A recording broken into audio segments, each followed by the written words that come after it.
Shalom semuanya.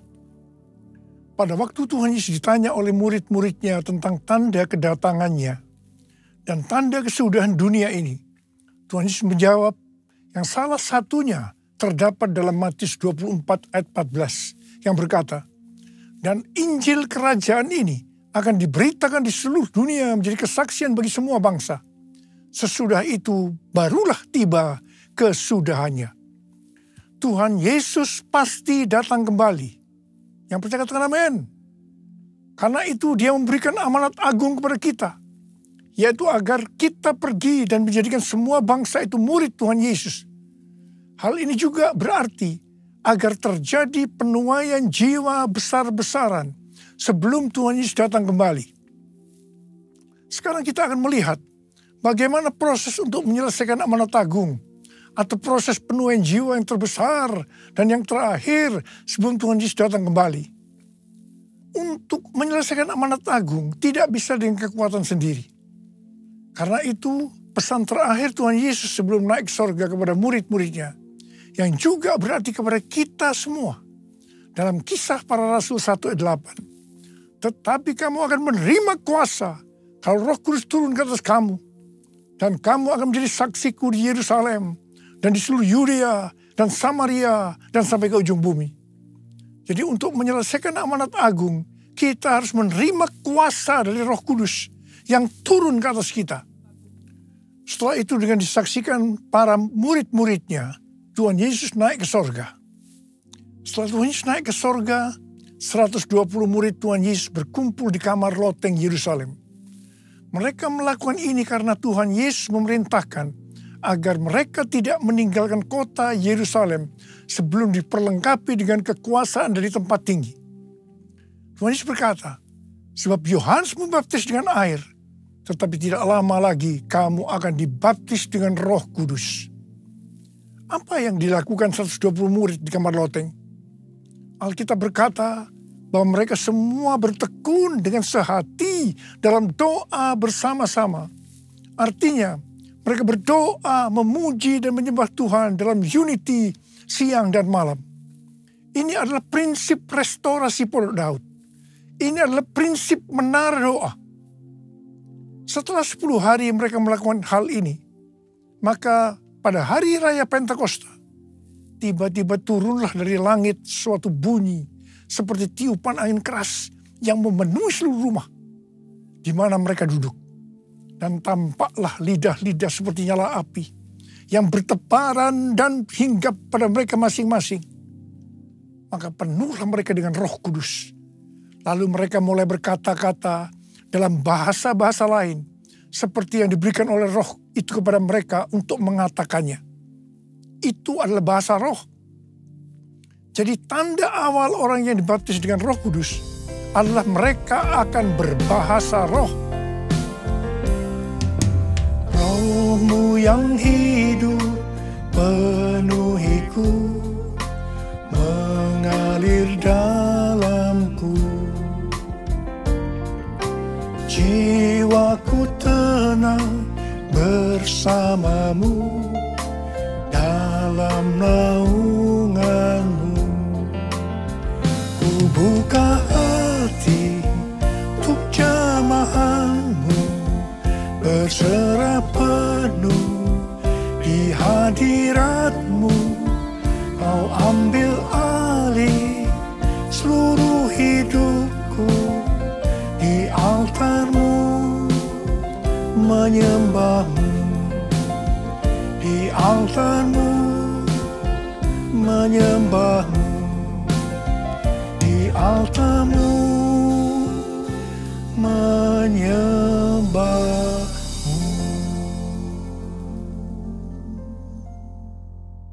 Apa yang terjadi setelah murid-murid Tuhan Yesus dipenuhi dengan Roh Kudus? Hal yang pertama, Petrus berkhotbah sekitar 5 menit. Dan kira-kira 3.000 orang bertobat dan dibaptis. Wow! Petrus berkhotbah dengan kuasa Roh Kudus. Pada zaman itu populasi penduduk dunia sekitar 255 juta orang. Sekarang penduduk dunia sekitar 8 miliar. Jadi 3.000 orang yang bertobat dan dibaptis pada waktu itu setara dengan sekitar 94.000 orang pada saat ini. Saya percaya hal ini juga bisa terjadi pada saat ini. Hal yang kedua, setelah murid-murid Tuhan Yesus dipenuhi dengan Roh Kudus, mereka dipakai untuk menyatakan tanda-tanda dan mujizat sehingga banyak orang yang bertobat. Petrus dan Yohanes menyembuhkan orang lumpuh sejak lahir. Bayangan Petrus bisa menyembuhkan orang sakit. Sapu tangan atau kain yang pernah dipakai Paulus, jika diletakkan pada orang sakit atau dirasuk setan, maka orang itu akan sembuh. Dalam Markus 16 ayat 15 sampai dengan 18, Tuhan Yesus berkata bahwa kalau kita pergi untuk memberitakan Injil, maka tanda-tanda dan mujizat akan menyertai kita. Sejak tahun 2006, saya diperintahkan Tuhan untuk mengadakan kebaktian kesembuhan ilahi. Selama 13 tahun, saya sudah mengadakan 318 kali kebaktian kesembuhan ilahi. Setiap kali berkhotbah, saya pasti memberitakan Injil. Tanda-tanda dan mujizat terjadi. Saya diizinkan Tuhan untuk melihat dan mengalami mujizat seperti yang dilakukan oleh Tuhan Yesus 2000 tahun yang lalu. Hal yang ketiga, setelah murid-murid Tuhan Yesus dipenuhi dengan Roh Kudus, maka cara hidup mereka berubah sehingga banyak orang yang bertobat. Yang pertama, mereka bertekun dalam pengajaran rasul-rasul dan dalam persekutuan. Bagi kita, ini juga bisa diartikan mereka suka membaca Alkitab. Mazmur 119 ayat 105 berkata, "Firman-Mu itu pelita bagi kakiku dan terang bagi jalanku." Kalau kita suka membaca Alkitab, itu akan menuntun jalan hidup kita. Hidup benar sesuai dengan firman Tuhan. Kita akan menjadi orang yang berintegritas. Dan itu akan membuat orang lain bertobat. Yang kedua, perubahan cara hidup yang membuat banyak orang bertobat adalah mereka selalu berkumpul, memecahkan roti dan berdoa. Ini bisa diartikan mereka hidup dalam unity dan suka berdoa. Hari-hari ini saya melihat melalui menara doa bahwa ada doa, pujian, dan penyembahan dalam unity siang dan malam. Saya percaya kalau Tuhan sudah berikan kepada kita beban untuk berdoa seperti ini, maka ini merupakan tanda bahwa Pentakosta ketiga yang dahsyat akan turun. Dan akan terjadi penuaian jiwa yang terbesar dan yang terakhir sebelum Tuhan Yesus datang kembali. Yang ketiga, perubahan cara hidup jemaat yang membuat banyak orang bertobat, yaitu karena mereka suka memberi, sehingga tidak ada yang berkekurangan. Hari-hari ini Tuhan Yesus menghendaki agar kita suka memberi. Alkitab berkata, adalah lebih berbahagia memberi daripada menerima. Lukas 6 ayat 38 berkata, "Berilah, dan kamu akan diberi. Suatu takaran yang baik, yang dipadatkan, yang dikoncang, dan yang tumpah keluar akan dicurahkan ke dalam pangkuanmu. Sebab ukuran yang kamu pakai untuk mengukur akan diukurkan kepadamu." Yang keempat, perubahan cara hidup jemaat yang membuat banyak orang bertobat, yaitu mereka selalu bergembira dan dengan tulus hati sambil memuji Allah. Hidup dengan tulus hati artinya hidup sebagai orang yang berintegritas. Jadi perubahan-perubahan yang terjadi dalam cara hidup jemaat yang membuat banyak orang bertobat adalah, yang pertama, mereka suka membaca Alkitab. Yang kedua, mereka suka berdoa. Yang ketiga, mereka hidup dalam unity. Mereka suka memberi. Mereka suka memuji Allah dan bergembira. Tulus hati atau hidup berintegritas. Dikatakan bahwa mereka disukai semua orang. Dan tiap-tiap hari jumlah orang yang diselamatkan bertambah. Haleluya! Curahkanlah kuasa-Mu Tuhan, mujizat terjadi di tempat ini. Curahkanlah kuasa-Mu Tuhan, mujizat terjadi sekarang ini. Mujizat terjadi sekarang ini. Mujizat terjadi sekarang ini. Saya percaya mereka menganggap bahwa pola penuaian jiwa hanya seperti itu. Mereka sebagai orang-orang yang percaya hidup dalam zona nyaman. Mereka biasa berkumpul dalam unity sambil membaca Alkitab, berdoa dan memuji Tuhan dengan sukacita. Tidak ada yang berkekurangan. Wow, siapa yang tidak mau menjadi orang Kristen? Tetapi ternyata supaya penuaian jiwa bertambah besar, Tuhan izinkan proses berikutnya terjadi, yaitu aniaya menimpa jemaat di Yerusalem. Selain rasul-rasul, maka mereka harus lari meninggalkan Yerusalem. Mereka pergi ke Yudea dan Samaria sambil memberitakan Injil. Jadi kalau tadinya penuaian jiwa hanya terjadi di Yerusalem saja, sekarang mereka menyebar ke seluruh Yudea dan Samaria. Dan pola penuaian jiwa yang seperti ini masih terjadi sampai hari ini. Catatan sejarah gereja selama berabad-abad menunjukkan bahwa semakin gereja ditekan, justru Injil semakin menyebar dan diberitakan kemana-mana. Karena itu Tuhan izinkan hari-hari ini penderitaan, aniaya, itu terjadi di antara orang-orang percaya. Supaya terjadi penuaian jiwa yang lebih besar. Yang percaya katakan amin. Ternyata pola penuaian yang terjadi di atas belum menyelesaikan rencana Tuhan.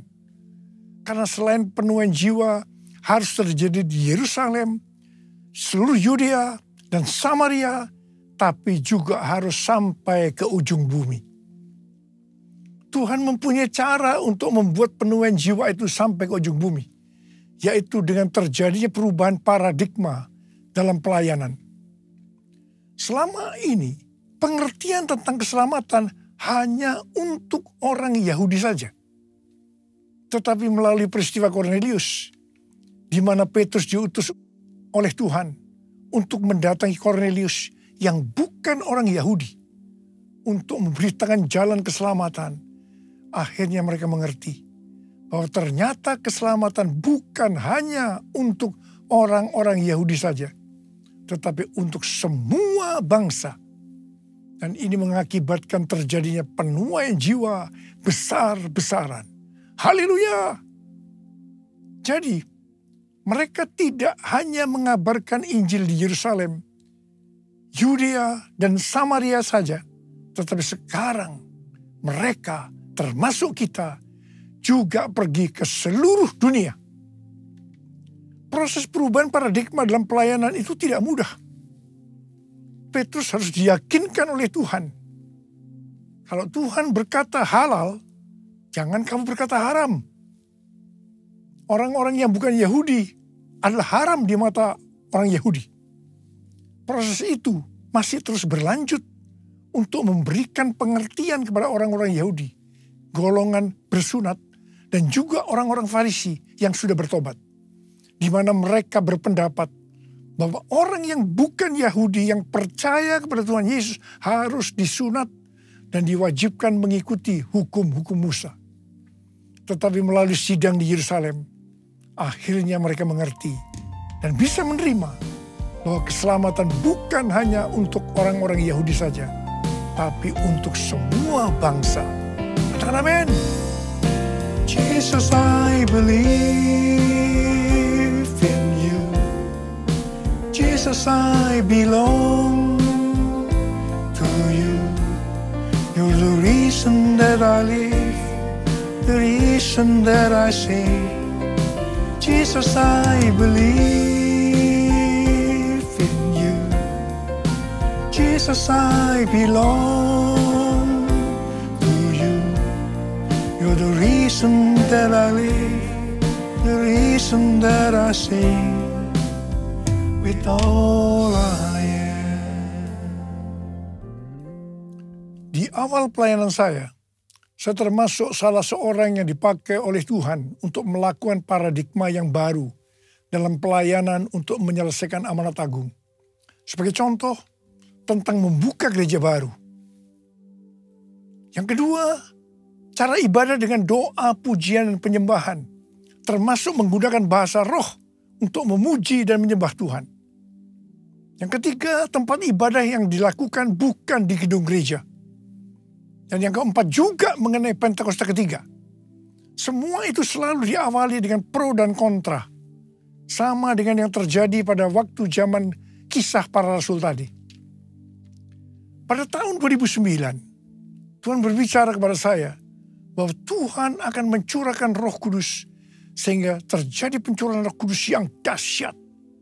Pada saat Roh Kudus dicurahkan, akan terjadi peristiwa seperti yang terdapat dalam Yoel 2 ayat 28 sampai dengan 32. Di sini disebutkan bahwa pada saat Roh Kudus dicurahkan akan ada 3 tanda yang terjadi.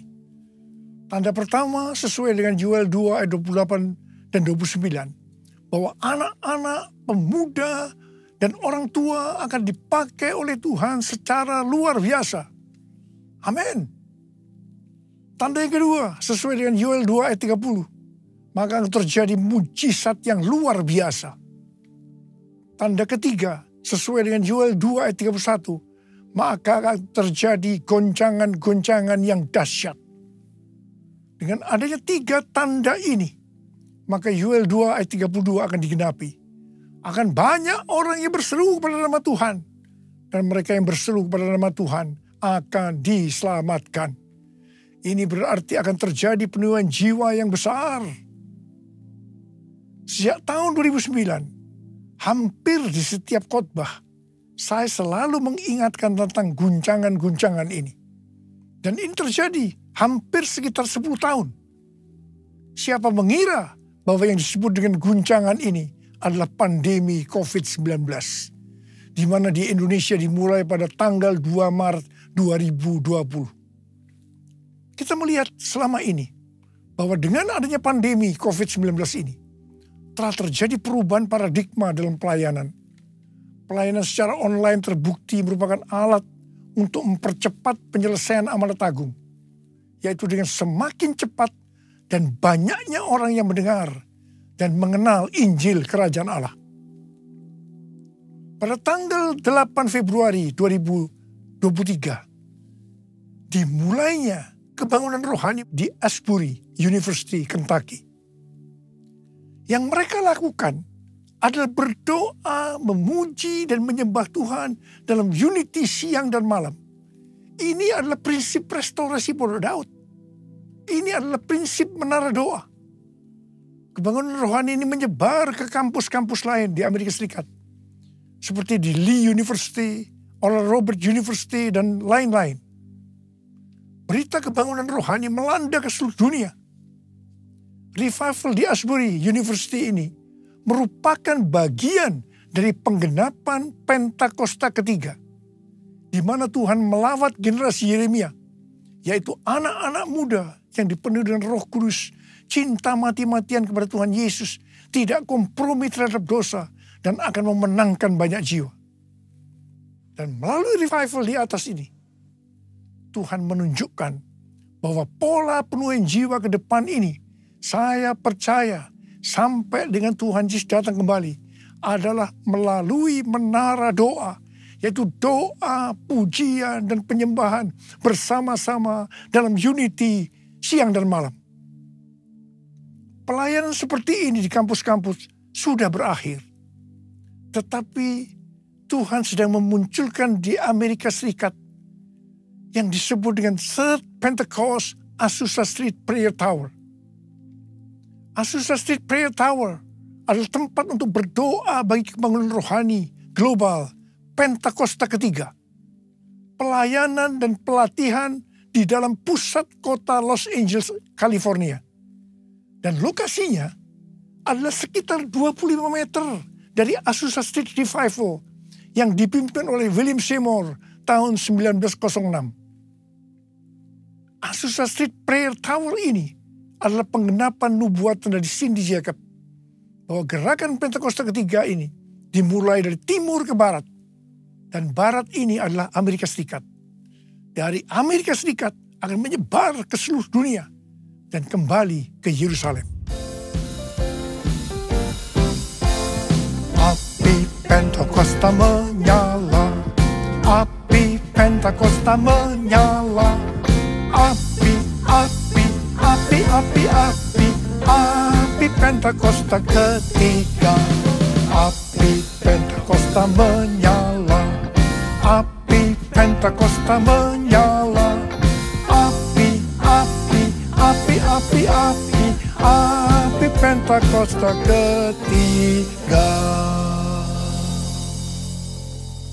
Banyak hamba Tuhan mendapatkan bahwa kita harus memperhatikan dengan saksama sampai dengan tahun 2033. Tahun 2033 adalah peringatan 2000 tahun kematian, kebangkitan, kenaikan Tuhan Yesus ke sorga. Tahun 2033 adalah peringatan yang ke-2000 tahun pencurahan Roh Kudus, yang berarti peringatan hari ulang tahun gereja yang ke-2000. Peringatan 2000 tahun dimulainya amanat agung. Visi yang didapatkan oleh Empower 21 adalah pada hari Pentakosta 2033. Setiap orang akan mendapatkan kesempatan untuk berjumpa secara autentik dengan Tuhan Yesus melalui kuasa dan kehadiran Roh Kudus. Everyone. Rick Warren dari aliran Baptis mendapatkan bahwa tahun 2033 adalah goal untuk menyelesaikan amanat agung. Tuhan memberikan tuntunan untuk menyelesaikan amanat agung tahun 2033. Kita seperti orang Israel yang dipimpin oleh Yosua untuk memasuki tanah perjanjian, yaitu melalui jalan yang belum pernah kita lalui sebelumnya. Mereka akan dituntun oleh tabut Allah. Jarak antara tabut Allah dengan orang Israel yang mengikutinya harus sekitar 2000 hasta. Tidak boleh terlalu dekat, juga tidak boleh terlalu jauh. Untuk itu, mereka harus menguduskan diri. Kita juga akan dituntun oleh Roh Kudus dengan cara yang sama. Saya percaya, pola penuhan jiwa untuk menyelesaikan amanat agung adalah melalui doa, pujian, penyembahan, bersama-sama dalam unity, siang dan malam. Ini adalah prinsip restorasi Pondok Daud. Ini adalah prinsip menara doa. Pada tanggal 15 Maret 2024, Tuhan berbicara kepada saya bahwa sekarang kita memasuki kebangunan rohani tahap berikutnya, yang berarti tahap yang terakhir. Pada tanggal 16 Maret 2024, saya mendapatkan konfirmasi nubuatan James W. Gould, yaitu bahwa sekarang kebangunan rohani yang besar dan kebangkitan generasi anak-anak muda sudah dimulai. Sudah dimulai. Kick off. Haleluya.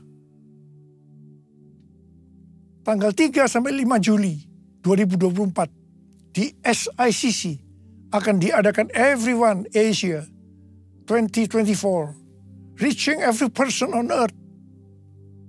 Tuhan memberikan pengertian bahwa ini adalah trigger atau gong dimulainya kebangunan rohani yang terbesar dan yang terakhir secara global untuk generasi Yeremia. Haleluya!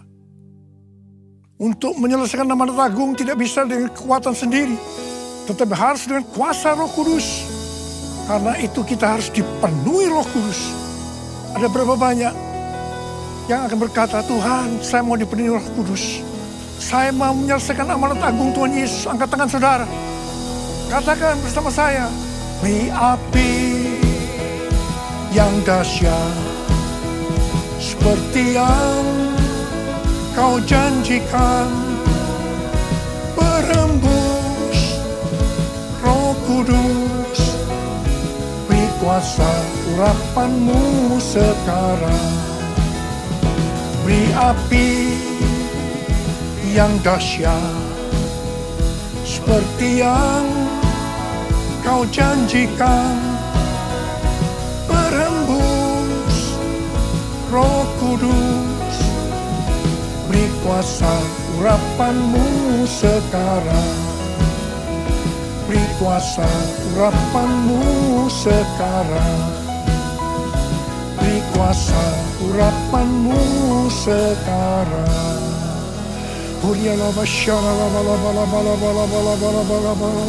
Uriala la bala bala bala bala bala bala. Curahkan pengurapan-Mu ya Tuhan. Api yang dahsyat turun dalam nama Yesus, dalam nama Yesus. Memberikan kuasa, berikan kuasa, kuasa untuk menyelesaikan amanat agung Tuhan Yesus.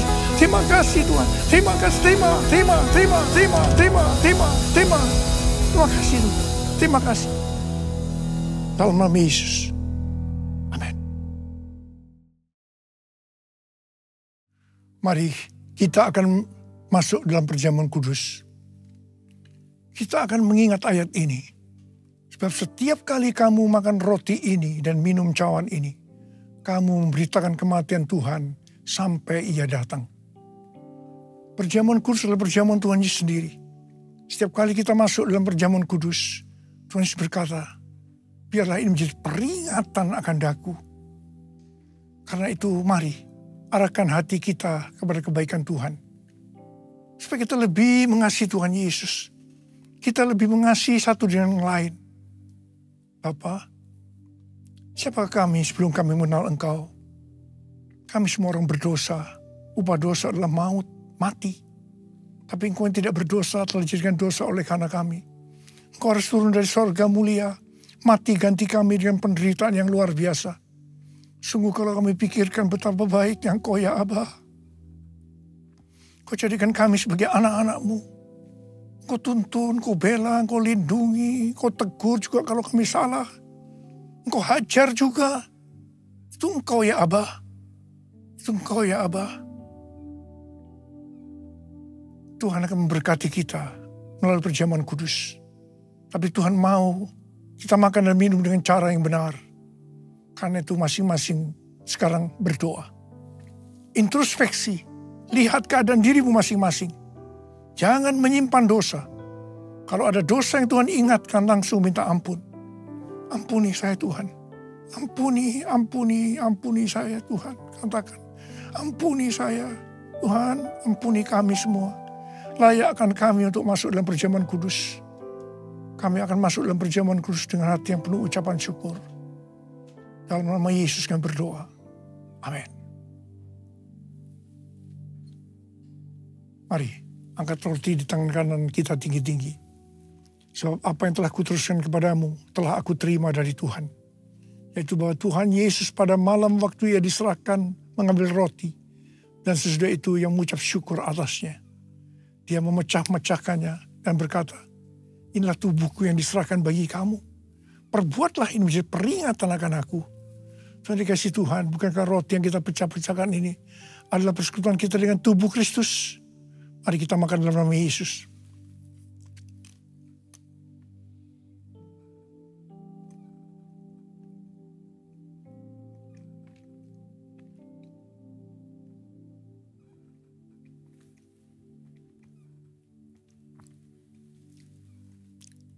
Mari angkat cawan di tangan kanan kita tinggi-tinggi.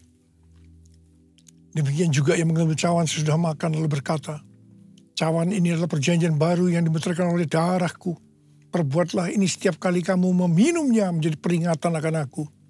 Saudara dikasih Tuhan, bukankah cawan pengucapan syukur? Yang atasnya kita ucapkan syukur adalah persekutuan kita dengan darah Yesus. Mari kita minum dalam nama Yesus.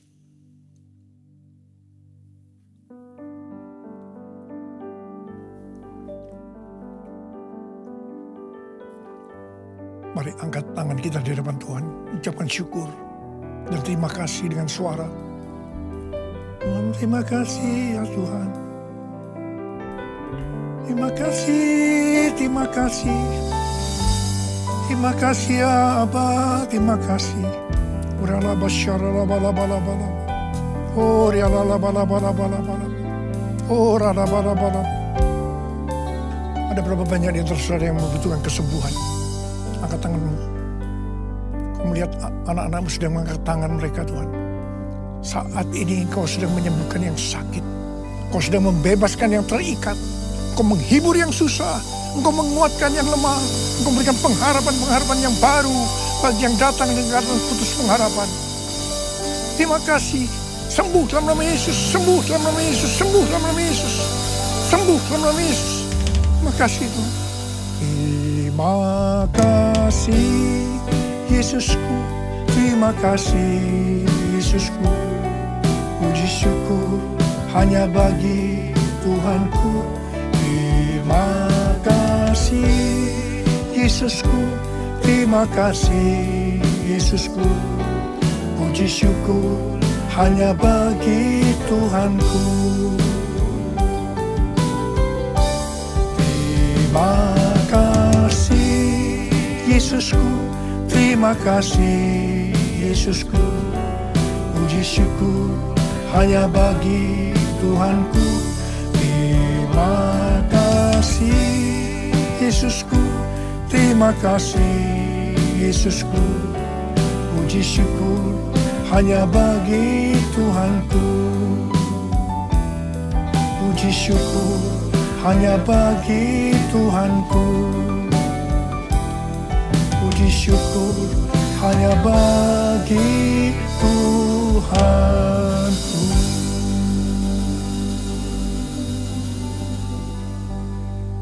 Terima kasih Tuhan. Sekarang terimalah berkat Tuhan. Kasih karunia berlimpah-limpah daripada Allah Bapa dalam anak yang tunggal Yesus Kristus. Persekutuan yang manis dengan Roh Kudus menyertai kita semua. Mulai hari ini sampai Tuhan Yesus datang menjemput kita di awan-awan. Dan bahkan sampai selama-lamanya. Yang percaya bersama-sama katakan amin.